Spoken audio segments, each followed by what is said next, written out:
Anna was on the train to work when she noticed a black backpack under her seat. No one nearby seemed to own it. She opened it a little and saw a camera, some clothes, and a passport.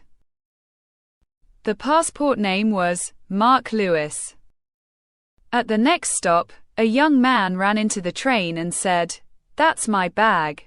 He grabbed it quickly. Just then, an older man entered from the other door and shouted, "Stop, that's my bag." Anna didn't know what to do, but she remembered the passport. She asked the young man, "What's your name?"